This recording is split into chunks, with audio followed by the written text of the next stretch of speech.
बिस्मिल्लाहिर्रहमानिर्रहीम। आज के लेक्चर के अंदर जो है हम एरोमेटिक कंपाउंड्स के बारे में पढ़ेंगे कि एरोमेटिक कंपाउंड्स क्या होते हैं और हमें कैसे पता चलता है कि कोई कंपाउंड एरोमेटिक है या नहीं है। देखिए, फ़र्स्ट ऑफ़ ऑल जो टर्म एरोमेटिक है ना, ये प्रपोज़ की थी किकुलन ने, और उसने कहा था कि भाई ऑर्गेनिक केमिस्ट्री जो है इसके अंदर दो किस्म के कंपाउंड्स थे। एक वो जिनकी कोई ना कोई कैरेक्टरिस्टिक्स जो है ओडोर होती थी, जिनकी कोई ना कोई जो है खुशबू हुआ करती थी, कोई ना कोई ख़ास एरोमा हुआ करता था। उनको जो है वो सारे कंपाउंड जिनका कोई ना कोई एरोमा हुआ करता था, उनको जो है उसने एरोमेटिक कंपाउंड्स कहा था, और इसी लफ्ज़ एरोमा से ही निकला है एरोमेटिक। जबकि वो तमाम कंपाउंड जिनके अंदर ये ओडोर नहीं थी उसको उसने कहा था एलिफेटिक कंपाउंड्स। लेकिन बाद में जो है जो एरोमेटिक कंपाउंड की डेफिनेशन है वो तब्दील हो गई है। अब हम उन कंपाउंड्स को एरोमेटिक कंपाउंड्स कहते हैं जो कि स्टेबल होते हैं, बहुत ज़्यादा स्टेबल होते हैं। आज की वीडियो के अंदर जो है हम देखेंगे कि वो कौन कौन सी कंडीशंस हैं जो अगर कोई कंपाउंड फुलफिल करता है तो वो जो है एरोमेटिक होगा। देखें, अगर कोई कंपाउंड स्टेबल है या नहीं है वो हम ऑन पेपर कैसे बता सकते हैं, हमें तो पता नहीं चलता ना ऑन पेपर। कुछ रूल्स हैं जो अगर एक कंपाउंड फॉलो करता है तो वो डेफिनेटली स्टेबल होगा, और अगर वो स्टेबल होगा तो वो एरोमेटिक होगा।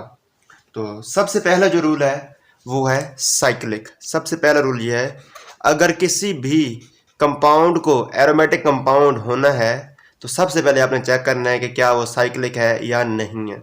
अगर तो वो साइक्लिक है देन आपने फर्दर जो रूल्स हैं वो आपने अप्लाई करने हैं। अगर साइक्लिक नहीं है तो यहीं से भी आप रुक जाएं, वो एरोमेटिक कंपाउंड नहीं है बल्कि नॉन एरोमेटिक कंपाउंड है।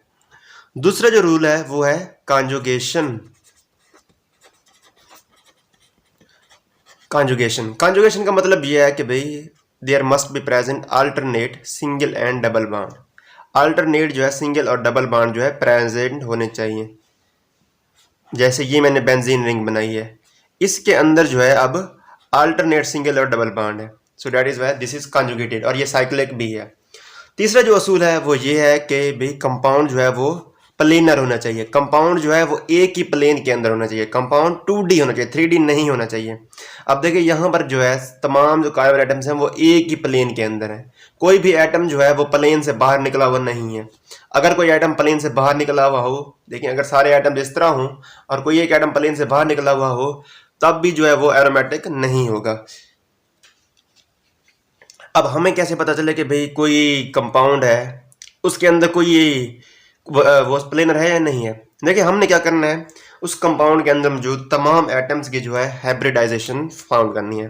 अगर तो तमाम एटम्स जो हैं, कार्बन एटम्स जो हैं sp3 sp2 हाइब्रिड हैं, तो हमारे पास जो कंपाउंड होगा वो प्लेनर होगा। अगर कोई एक एटम भी sp2 हाइब्रिड ना हुआ तो फिर हमारे पास जो कंपाउंड है वो प्लेनर नहीं होगा। अब हाइब्रिडाइजेशन किसी भी एटम की फाइंड करने का सबसे शॉर्ट ट्रिक जो यही है कि आप जो है फर्ज कर लें ये वाला एटम में, इसकी अगर आपने हाइब्रिडाइजेशन फाइंड करनी है तो अब देखें इसके साथ कितने एटम्स लगे हुए हैं। ठीक है ना, एटम्स, मैंने एटम्स कहा है, बॉन्ड्स नहीं कहा। तब इसके साथ कितने एटम्स लगे हैं, कार्बन 4 बॉन्ड बना सकते हैं मैक्सिमम। अब इसने एक बॉन्ड इधर बनाया हुआ है एक कार्बन के साथ, 2 बॉन्ड इस कार्बन के साथ बनाए हुए हैं, 3 हो गए, और एक जो है यहाँ पर हाइड्रोजन होगा। ठीक है, बॉन्ड तो इसने 4 बनाए हुए हैं, लेकिन एटम्स कितने के साथ जुड़ा हुआ है, एक कार्बन इधर, एक कार्बन इधर, और एक हाइड्रोजन इधर। सो 3 एटम के साथ जुड़ा हुआ है, 3 एटम के साथ जुड़ा हुआ है। प्लस आपने करना है लोन पेयर। ठीक है, पहला स्टेप क्या है, आपने नंबर ऑफ एटम्स फाइंड करने जितने के साथ वो एटम जुड़ा हुआ है। दूसरा आपने क्या करना है, लोन पेयर तलाश करने हैं। क्या इस एटम के ऊपर कोई लोन पेयर है, देखें इसके ऊपर, इस कार्बन के ऊपर कोई भी लोन पेयर नहीं है। सो हमारा आंसर इज 3। सो अगर जो है इन दो चीज़ों का मजमूआ आपके पास आता है 4 के इक्वल, तो आपके पास हाइब्रिडाइजेशन होगी sp3। अगर मजमूआ आता है 3 के बराबर, सम जो है number of atoms bounded plus lone pair, ये सम है आपके पास आता है 3 के इक्वल, तो अब हाइब्रिडाइजेशन होगी sp2। और अगर ये सम आता है 2 के इक्वल तो हाइब्रिडाइजेशन होगी sp। So this is how we determine the hybridization of an atom.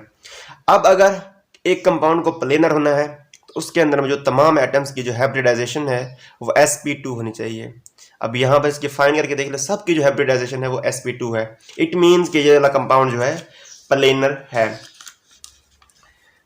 एक और जो रूल है वो ये है कि there must be no sp3 carbon, no sp3 carbon, कोई भी जो है sp3 कार्बन एटम नहीं होना चाहिए। अगर एक भी sp3 कार्बन आ गया तो हमारे पास जो कंपाउंड होगा वो एरोमेटिक नहीं होगा, क्योंकि sp3 कार्बन आ गया तो कंपाउंड प्लेनर नहीं होगा, प्लेनर नहीं होगा तो फिर लाजमी बात है वो एरोमेटिक भी नहीं होगा। और सबसे आखिरी जो रूल है वो है हक्कल रूल, हक्कल रूल। हक्कल रूल ये कहता है कि भाई कोई भी कंपाउंड है अगर उसने एरोमेटिक होना है तो उसके अंदर जो number of electrons, number of pi electrons होने चाहिए वो इक्वल होने चाहिए 4n+1 के। 4n+1 जो है पाई इलेक्ट्रॉन होने चाहिए। अब 4n+1 कितने पाई इलेक्ट्रॉन है? देखिए यहाँ पे n जो है ये एक इंटीजर है, ये जो है 0 1 2 3 4 एंड सो ऑन हो सकता है। सो अगर हम यहाँ पर n की जगह पे 0 रखें, 4n+2 है, यहाँ पे 1 नहीं है 2 है, +2, तो 4 0 0 0 + 2 = 2। अगर यहाँ पे n की जगह पे हम जो है वो क्या रखें, 1 रख लें, तो 4 × 1 + 2 हमारे पास आंसर क्या आएगा 6। इसी तरह जो है अगर n की जगह पे हम 2 रखें, n = 2 कर दें, हमारे पास आंसर होगा 10। अगर n = 3 कर दें, आंसर होगा 14। अब जो है अगर ऑफ पाई इलेक्ट्रॉन्स जो हैं वो इक्वल हैं, या तो 14 के या 10 के या 6 के या 2 के, ठीक है, कोई भी कंपाउंड है उसके बारे में हमने बताना कि वो एरोमेटिक है या नहीं। तो लास्ट रूल जो है ये है, हमने उसके अंदर जो है नंबर ऑफ पाई इलेक्ट्रॉन्स जो हैं वो काउंट करने हैं। अगर नंबर ऑफ पाई इलेक्ट्रॉन्स जो हैं 2 हैं, 6 हैं, 10 हैं, 14 हैं, 18 हैं या 22 हैं, तो वो ऑर्गेनिक कंपाउंड जो है एरोमेटिक होगा। अदरवाइज जो है वो, अगर उसने सारे रूल ये वाले ओबे कर लिए हैं, बाकी सारे रूल ओबे किए हैं, अगर ये वाला एक ओबे नहीं किया तो फिर वो हो जाएगा एंटी एरोमेटिक। सो अब अगर हम इसको देखें तो इसके अंदर पाई इलेक्ट्रॉन्स कितने हैं? देखिए एक जो पाई बॉन्ड होता है इसके अंदर 2 पाई इलेक्ट्रॉन्स होते हैं। अब यहाँ पे 3 पाई बॉन्ड है, 1 2 3। सो कितने पाई इलेक्ट्रॉन इसके अंदर होंगे? 3 × 2 = 6, 6 पाई इलेक्ट्रॉन। तो 6 यहाँ पे मौजूद है, सो दैट इज वाई हमारे पास ये जो है एरोमेटिक कंपाउंड है। अब जो है कुछ एग्जांपल्स हम देखते हैं और फाइंड करते हैं कि क्या वो एरोमेटिक है, नॉन एरोमेटिक है या एंटी एरोमेटिक है। देखिए अब वो सारे कंपाउंड्स, वो कंपाउंड्स जो इन तमाम रूल्स को फॉलो करते हैं, ये 1 2 3 4 5, इन सब 5 रूल्स को ओबे करते हैं, वो होंगे एरोमेटिक। अगर कोई कंपाउंड ऊपर वाले 4 रूल्स तो फॉलो करता है लेकिन इस एक को फॉलो नहीं करता तो वो होगा एंटी एरोमेटिक। और अगर कोई कंपाउंड ऊपर वाले 4 में से कोई भी एक रूल को जो है अनफॉलो करता है तो वो होगा नॉन एरोमेटिक। याद रखें आप ये बात हमेशा कि जो एरोमेटिक कंपाउंड होते हैं ये बहुत ज़्यादा स्टेबल होते हैं, जो एंटी एरोमेटिक कंपाउंड हैं वो हाईली अनस्टेबल होते हैं, जबकि जो नॉन एरोमेटिक कंपाउंड है तीसरे हमारे पास वो रेगुलर होते हैं, वो ना ज़्यादा स्टेबल होते हैं और ना ज़्यादा अनस्टेबल होते हैं। सो अब जो है सबसे पहले हम एग्जांपल देखते हैं ये वाली। सो क्या ये साइक्लिक है? जी ये साइक्लिक है। क्या ये प्लेनर है? जी प्लेनर है। क्या ये कॉन्जुगेटेड है? जी कॉन्जुगेटेड है। Alternate single and double bond मौजूद हैं, सो इट इज कॉन्जुगेटेड। सबसे आखिरी रूल जो है वो ये है कि क्या इसके अंदर पाई इलेक्ट्रॉन जो हैं वो 2 6 10 या 14 के इक्वल हैं। इसके अंदर अगर हम पाई इलेक्ट्रॉन्स काउंट करें तो कितने हैं? 2 पाई बॉन्ड है, सो 2 × 2 = 4। तो पाई इलेक्ट्रॉन जो है 4 के बराबर है, ठीक है ना, तो 4 यहाँ पे कोई नहीं है। सो डैट इज वाई मैंने क्या कहा था कि वो कंपाउंड जो बाकी सारे रूल्स को फॉलो करते हैं लेकिन आखिरी वाला जो हक्कल रूल है उसको ओबे नहीं करते तो वो होंगे एंटी एरोमेटिक। सो ये वाला हमारा जो कंपाउंड है ये है एंटी एरोमेटिक और ये बहुत ही ज़्यादा अनस्टेबल है। एंटी एरोमेटिक कंपाउंड जो होते हैं ये बहुत ज़्यादा अनस्टेबल होते हैं, हाईली अनस्टेबल होते हैं। अब अगर हम जो है एक और कंपाउंड देखें,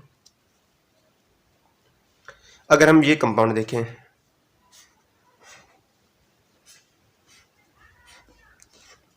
तो क्या ये साइक्लिक है?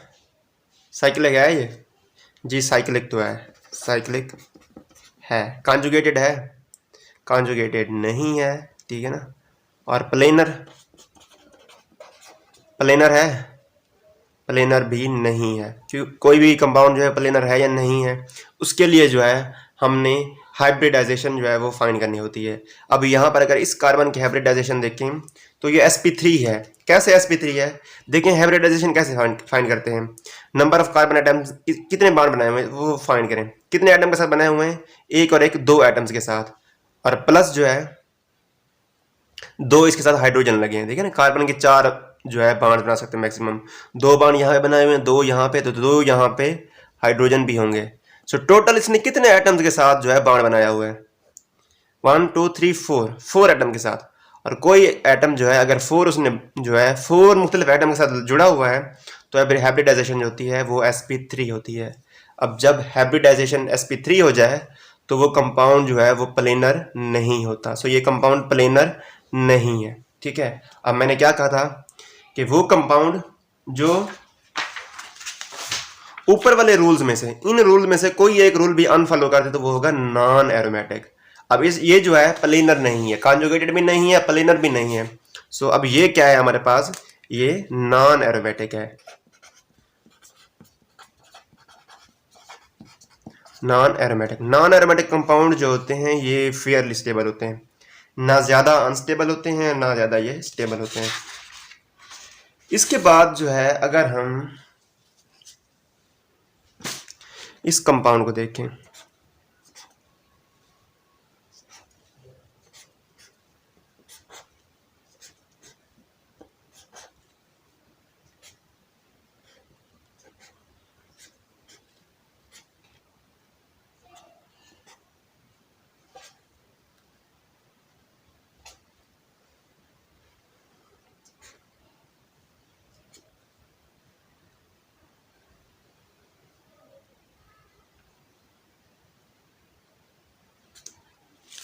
तो अब जो है इस कंपाउंड के बारे में आप क्या कहते हैं, क्या ये एरोमेटिक है, नॉन एरोमेटिक है या एंटाई एरोमेटिक है। देखें ये बाण जो है, ये बाण नहीं होगा, यहाँ पर बाण होगा, एक बाण यहाँ पर होगा और दूसरा बाण जो है वो यहाँ पर होगा। थोड़ी मिस्टेक मुझसे हो गई है, ठीक है, 2 बाण है इसके अंदर। सो अब अगर हम देखें क्या ये एरोमेटिक है, नॉन एरोमेटिक है या एंटाई एरोमेटिक है। साइक्लिक है, ठीक है, साइक्लिक है, प्लेनर भी है, तमाम एटम्स जो हैं sp2 हाइब्रिडाइज हैं, प्लेनर भी है, कोई sp3 कार्बन नहीं है, कोई भी sp3 कार्बन नहीं है। अब सबसे फाइनल क्या इसके अंदर पाई इलेक्ट्रॉन जो हैं वो 4n+2 के इक्वल हैं। देखें कितने पाई इलेक्ट्रॉन है इसके अंदर, पाई बॉन्ड गिन लेते हैं हम, 1 2 3 4 5 6 7 जो है इसके अंदर जो है वो बॉन्ड्स हैं। तो एक बॉन्ड के अंदर 2 इलेक्ट्रॉन, तो 7 × 2 = 14। तो अब जो है मैंने क्या कहा था कि अगर जो है पाई इलेक्ट्रॉन इक्वल हो 2 के, 6 के, 10 के या 14 के तो होगा एरोमेटिक। अब इलेक्ट्रॉन चूंकि पाई इलेक्ट्रॉन जो है 14 के इक्वल हैं, सो इट इज एरोमेटिक, ठीक है। कुछ बुक्स के अंदर जो एरोमेटिक कंपाउंड्स की डेफिनेशन है वो ये दी हुई है कि compound which have at least 1 benzene ring, जिनके अंदर कम से कम एक बेंजीन रिंग हो। देखिए ये डेफिनेशन एक्यूरेट नहीं है। कुछ कंपाउंड ऐसे भी होते हैं जिनके अंदर कोई भी बेंजीन रिंग नहीं होती, फिर भी वो एरोमेटिक होते हैं। सो वो जो डेफिनेशन है वो लिमिटेड है, प्रॉपर डेफिनेशन नहीं है। अगर किसी कंपाउंड को एरोमेटिक होना है तो उसको ये सब रूल फॉलो करने होंगे जो कि मैं बता चुका हूँ, ये सब rules. So this is it from today's video. Hopefully you like this video, and if you like the video please don't forget to subscribe to the channel and also hit the bell icon so that you can get the notification of my each and every video.